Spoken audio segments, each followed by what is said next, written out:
Oração para sermos instrumentos de salvação. Graça e paz, eu sou o pastor Beto e quero orar com você nesse momento. Olá meu irmão, olá minha irmã, estamos aqui para mais um tempo precioso, eterno, profundo, intenso de intimidade com o Pai, com o Filho, com o Espírito Santo. Vamos orar? Nesse momento eu quero orar contigo para que possamos ser instrumentos de salvação. Você se lembra no Evangelho de Marcos e nos Evangelhos narrada a história da multiplicação dos pães? Eu me refiro à primeira delas. Jesus ensinava as multidões quando os discípulos perceberam que a noite estava chegando. A multidão era grande e não havia alimento para satisfazer a todos, para despedi-los ali com fome. E, aliás, abrindo um parênteses aqui, não é essa a nossa situação atualmente? A noite da confusão na saúde, com sérias implicações econômicas e políticas, chegou sobre nós, sobre as nações, sobre o planeta. E para uma grande parte da multidão do nosso mundo, que anda aí por volta dos 7 bilhões de habitantes, o alimento, a saúde são recursos escassos. E espiritualmente falando, a multidão se alimenta, mas a maior parte do alimento se constitui de mentiras, falsas religiões, falsas esperanças, filosofias, ideologias que não conduzem à vida, nem mesmo uma melhoria da vida terrena. Não à toa o mundo vai de mal a pior em muitas áreas. O que dirá da expectativa desses alimentos, entre aspas, para a vida eterna? A orientação que Jesus deu aos discípulos quando o procuraram lá no milagre da primeira multiplicação dos pães, dizendo que já era tarde e o pessoal estava com fome, aquela mesma orientação, a resposta de Jesus não mudou para os dias de hoje. Jesus disse: deem-lhes vocês algo para comer. Hoje nós temos muito mais do que 5 pães e 2 peixes. E talvez por isso mesmo achamos que não precisamos depender de Jesus para o trabalho. Imagine se aquele menino tivesse pensado assim. O milagre da multiplicação e da saciedade, do suprimento para toda a fome, só Jesus pode fazer. Mas a nós cabe repartir o pão que dele recebemos. Vamos orar? Se você ainda não é inscrito no nosso canal, clique no botão abaixo do vídeo, vai lá no inscrever-se e ao lado vai aparecer um sininho. Clique nele também para sempre ser avisado quando enviarmos novas orações. Não esqueça também de clicar no joinha para deixar o seu like nesse vídeo. Eu te convido a refletir também na passagem bíblica do Evangelho de Marcos, o capítulo 6 inteiro, para uma melhor compreensão do contexto, na voz do pastor Cornélio Augusto. Marcos capítulo 6. E partindo dali, chegou à sua pátria e os seus discípulos o seguiram. E chegando o sábado, começou a ensinar na sinagoga. E muitos ouvindo se admiravam, dizendo: de onde lhe vêm estas coisas? E que sabedoria é esta que lhe foi dada? E como se fazem tais maravilhas por suas mãos? Não é este o carpinteiro, filho de Maria, e irmão de Tiago e de José, e de Judas e de Simão? E não estão aqui conosco suas irmãs? E escandalizavam-se nele. E Jesus lhes dizia: não há profeta sem honra, senão na sua pátria, entre seus parentes e na sua casa. E não podia fazer ali nenhuma obra maravilhosa. Somente curou alguns poucos enfermos, impondo-lhes as mãos. E estava admirado da incredulidade deles. E percorreu as aldeias vizinhas, ensinando. Chamou a si os 12 e começou a enviá-los a 2 e 2, e deu-lhes poder sobre os espíritos imundos. E ordenou-lhes que nada tomassem para o caminho, senão somente um cajado, nem alforge, nem pão, nem dinheiro no cinto, mas que calçassem sandálias e que não vestissem 2 túnicas. E dizia-lhes: na casa em que entrardes, ficai nela até partirdes dali. E tantos quantos vos não receberem nem vos ouvirem, saindo dali, sacudi o pó que estiver debaixo dos vossos pés, em testemunho contra eles. Em verdade vos digo que haverá mais tolerância no dia de juízo para Sodoma e Gomorra do que para aquela cidade. E saindo eles, pregavam que se arrependessem. E expulsavam muitos demônios e ungiam muitos enfermos com óleo e os curavam. E ouviu isto o rei Herodes, porque o seu nome se tornara notório, e disse: João, o que batizava, ressuscitou dentre os mortos, e por isso estas maravilhas operam nele. Outros diziam: é Elias. E diziam outros: é um profeta ou como um dos profetas. Herodes, porém, ouvindo isto, disse: este é João, ao qual eu degolei. Ressuscitou dentre os mortos. Porquanto mesmo Herodes mandara prender a João e encerrá-lo amarrado no cárcere por causa de Herodias, mulher de Filipe, seu irmão, porquanto tinha casado com ela. Pois João dizia a Herodes: não te é lícito possuir a mulher de teu irmão. E Herodias o espiava e queria matá-lo, mas não podia. Porque Herodes temia a João, sabendo que era homem justo e santo, e guardava-o com segurança e fazia muitas coisas atendendo-o e de boa mente o ouvia. E chegando uma ocasião favorável em que Herodes, no dia dos seus anos, dava uma ceia aos grandes e tribunos e príncipes da Galileia, entrou a filha da mesma Herodias e dançou e agradou a Herodes e aos que estavam com ele à mesa. Disse então o rei à menina: pede-me o que quiseres e eu te darei. E jurou-lhe dizendo: tudo o que me pedires te darei, até metade do meu reino. E saindo ela, perguntou à sua mãe: que pedirei? E ela disse: a cabeça de João o Batista. E entrando logo apressadamente, pediu ao rei dizendo: quero que imediatamente me des num prato a cabeça de João o Batista. E o rei entristeceu-se muito. Todavia, por causa do juramento e dos que estavam com ele à mesa, não lhe a quis negar.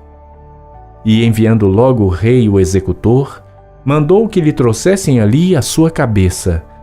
E ele foi e degolou-o na prisão. E trouxe a sua cabeça num prato e deu-a à menina, e a menina a deu à sua mãe. E os seus discípulos, tendo ouvido isto, foram, tomaram seu corpo e o puseram num sepulcro. E os apóstolos ajuntaram-se a Jesus e contaram-lhe tudo, tanto o que tinham feito como o que tinham ensinado. E ele disse-lhes: vinde vós aqui à parte, a um lugar deserto, e repousai um pouco. Porque havia muitos que iam e vinham, e não tinham tempo para comer. E foram sós num barco, em particular, para um lugar deserto. E a multidão viu-os partir, e muitos o conheceram.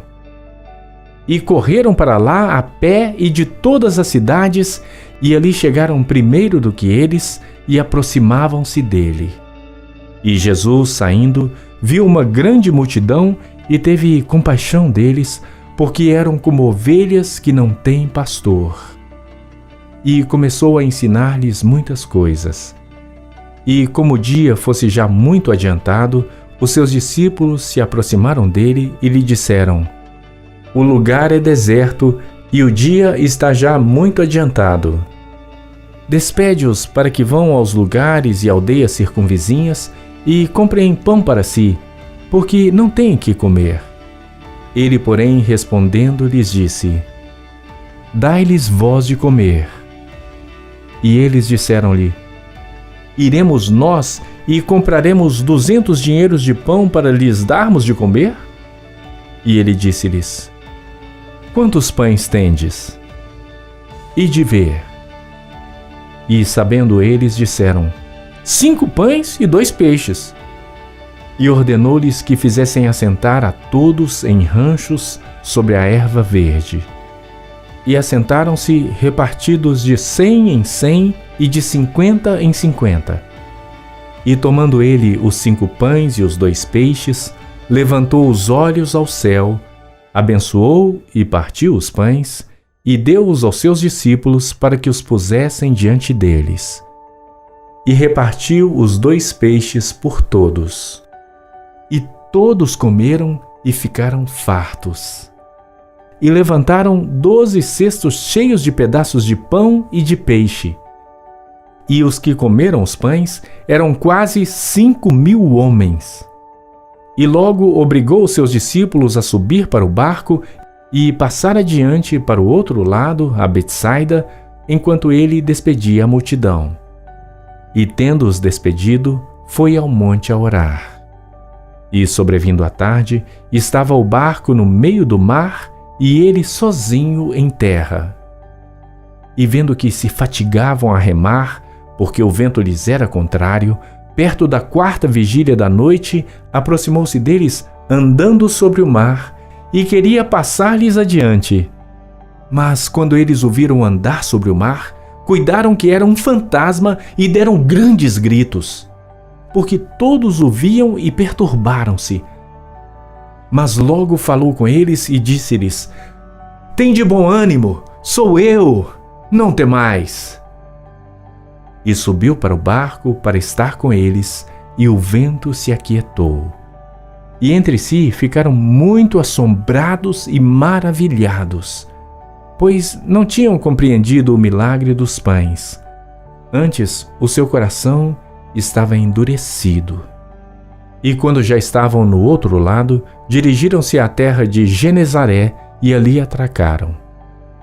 E saindo eles do barco, logo o conheceram. E, correndo toda a terra em redor, começaram a trazer em leitos, aonde quer que sabiam que ele estava, os que se achavam enfermos. E onde quer que entrava, ou em cidade, ou em aldeias, ou no campo, apresentavam os enfermos nas praças e rogavam-lhe que os deixasse tocar ao menos na orla da sua roupa. E todos os que lhe tocavam saravam. Senhor Jesus, nós queremos animar o teu povo, aqueles que oram conosco aqui diariamente, para serem instrumentos de salvação, Senhor. Como aquele menino que ofertou um pouquinho dele para que o Senhor multiplicasse, como os discípulos que, pegando um pouquinho daquele menino, levaram na tua mão, sabendo que só o Senhor tinha o poder de multiplicar. E também como os discípulos que, depois que o Senhor orou, começaram a repartir o pão. Nós queremos ser estas pessoas, Senhor, na vida do mundo, da nação, da cidade, do estado, do nosso bairro, do nosso condomínio, na nossa vizinhança, entre os nossos familiares, no nosso trabalho, nos nossos estudos, nos nossos lugares, ambientes de lazer, relacionamento, prestação de serviços. Enfim, Deus, nós queremos manifestar, Senhor, a tua salvação, ser instrumentos que levam, que repartem, que dividem o alimento espiritual, que mata a fome da alma, do espírito, e o alimento físico também, Senhor. Desperta-nos, aviva-nos, alerta-nos, Pai, que a gente não terceirize a solução, indique somente para Ti resolver. Pelo contrário, Senhor, que a gente busque em Ti a solução, que a gente oferte para Ti as nossas armas, ferramentas, recursos, por menores que sejam, mas com a compreensão, Senhor, de que o nosso pouquinho na Tua mão tem o poder de alimentar multidões, de fartar a muitos e ainda de sobejar, de guardar, de armazenar para tempos futuros. Senhor, que milagre extraordinário, estamos diante do mesmo cenário, tem misericórdia de nós, Pai, a noite vem, os dias ruins estão chegando, já chegaram, estão aí, o povo tem fome, as pessoas comem bolotas de porco, coisas, ó Deus, que não vão resolver seus problemas, falsas religiões, falsos sacrifícios, falsas oferendas, Pai, falsas soluções. Meu Deus, tem compaixão e ajuda-nos a nos levantarmos nesse meio, nesse tempo, Senhor, como aqueles que podem ofertar o verdadeiro alimento, o alimento que realmente resolve a fome, o alimento espiritual, Também, Senhor, se necessário for, aonde as nossas mãos alcançarem, aonde estiver a nossa possibilidade que o Senhor tem nos conferido, que a gente possa também ofertar o alimento físico, Senhor, sendo instrumentos de salvação, instrumentos do Teu milagre, instrumentos da Tua bênção, em tempos, ó Deus, de tamanha escassez, Senhor, na face da terra. Oh Deus, tem misericórdia de nós, ajuda-nos a estarmos atentos às necessidades das pessoas ao nosso redor. A grande multidão, Senhor, que não tem alimento, Senhor, não tem acesso, Senhor, à palavra, à verdade, a ensino, a discipulado, a exortação, a confrontação em amor, a correção, a disciplina saudável, Senhor, ao amor, à compaixão, à transformação do caráter, às virtudes, aos dons, toda a fonte inesgotável de riquezas que há na Tua palavra. Faz-nos, ó Deus, as pessoas que vão multiplicar a nossa pequena porção, Deus, para todos esses que estão morrendo de fome ao nosso redor, que precisam se saciar, Senhor, do alimento eterno, daquilo que nutre a alma, daquilo que produz vida eterna dentro deles. Livra-nos de todo tipo de omissão, de todo tipo, Senhor Jesus amado, de desprezo, indiferença, negligência. Ao contrário, o Senhor nos levanta como uma geração de homens e mulheres, jovens, crianças, adolescentes, donas de casa, empresários, Senhor, profissionais de todas as áreas, sendo homens ou mulheres em todos os níveis e esferas da sociedade, como instrumentos de salvação. Por vezes achamos, ó Deus, que as trevas imperam, dominam, mas há muita coisa gloriosa, poderosa, preciosa acontecendo, Senhor, se movendo na face da terra através de homens e mulheres que têm se desprendido, se colocado diante de Ti para serem instrumentos de salvação. E eis-nos aqui, Senhor, mais uma vez, nos juntando aqui, Senhor, com esse povo que ora conosco, aonde chega a minha voz, onde toca essa oração, para que sejamos esses instrumentos usados por Ti, para levar diante de Ti, Senhor, as pequenas porções, para que o Senhor opere um grande milagre e mate a fome de muitos, como foi naquela primeira multiplicação de pães, Jesus, narrada na Tua palavra, conforme lemos, ouvimos agora o texto de Marcos 6. Pai, muito obrigado por esse tempo de oração aqui. Levanta homens e mulheres, instrumentos de salvação poderosos em Tuas mãos, com sabedoria, inteligência, discrição, às vezes precisarem manifestações ousadas, intérpretas, corajosas, seja perto, seja longe, até os confins da terra, nas nações de acesso criativo, nas nações de dificuldade, fechadas para o Teu Evangelho, nas nações onde a Tua palavra pode ser operada, ministrada livremente, nos nossos bairros, nas nossas igrejas, nas nossas comunidades de fé, nos lugares onde o Senhor tem nos plantado, cada um na vocação que foi chamado, sejamos instrumentos de salvação, ó Deus, para o Senhor cumprir todo o Teu propósito de amor, de misericórdia, de compaixão, de redenção da humanidade, através de nós, Tua igreja, Senhor. Oramos por essa multiplicação e para sermos essas pessoas com quem o Senhor pode contar, aqueles que vão colocar diante de Ti, Senhor, a porção que o Senhor vai multiplicar para muitos. Abençoamos esses que oram conosco nesse sentido, Pai, nesse momento. Concordamos com isso diante de Ti. Em Teu nome, Jesus. Amém.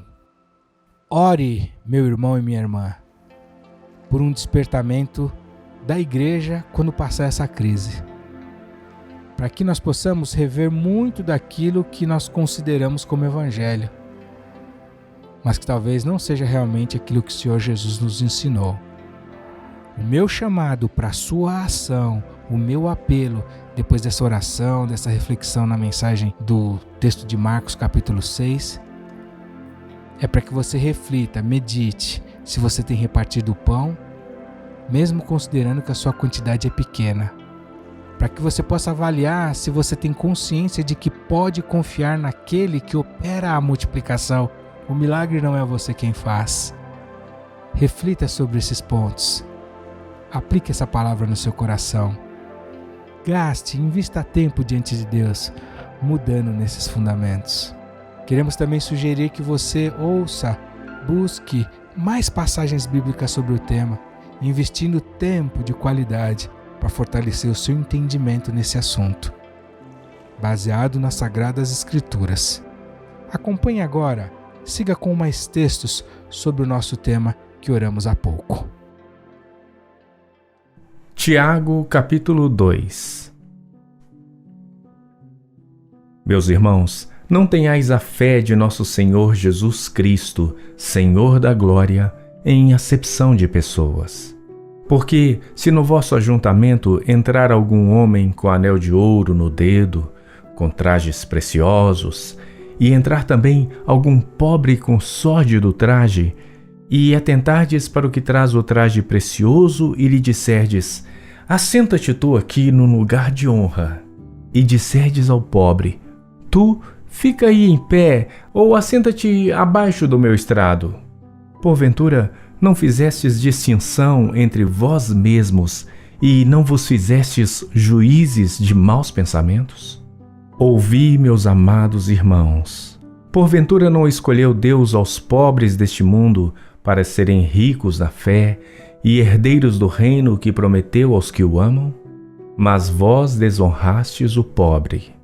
Porventura não vos oprimem os ricos e não vos arrastam aos tribunais? Porventura não blasfemam eles o bom nome que sobre vós foi invocado? Todavia, se cumprirdes conforme a Escritura, a lei real, amarás a teu próximo como a ti mesmo, bem fazeis. Mas, se fazeis acepção de pessoas, cometeis pecado e sois condenados pela lei como transgressores. Porque qualquer que guardar toda a lei e tropeçar em um só ponto, tornou-se culpado de todos.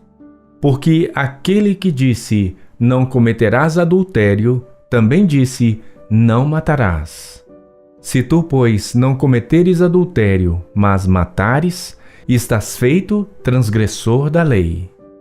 Assim falai e assim procedei, como devendo ser julgados pela lei da liberdade. Porque o juízo será sem misericórdia sobre aquele que não fez misericórdia, e a misericórdia triunfa do juízo. Meus irmãos, que aproveita se alguém disser que tem fé e não tiver as obras? Porventura, a fé pode salvá-lo?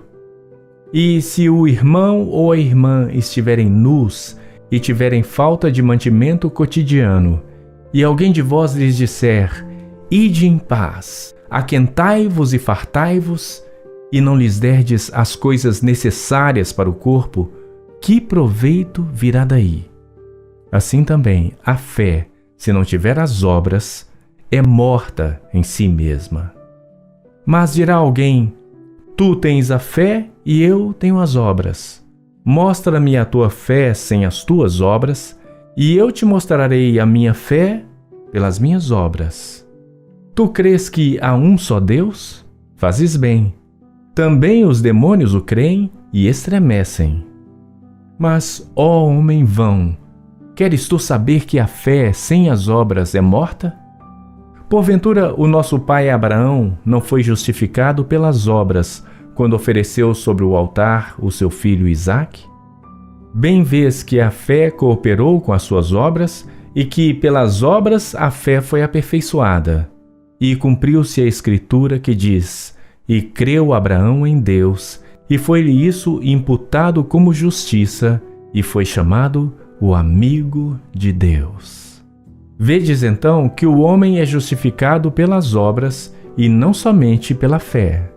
E de igual modo Raabe a meretriz não foi também justificada pelas obras quando recolheu os emissários e os despediu por outro caminho?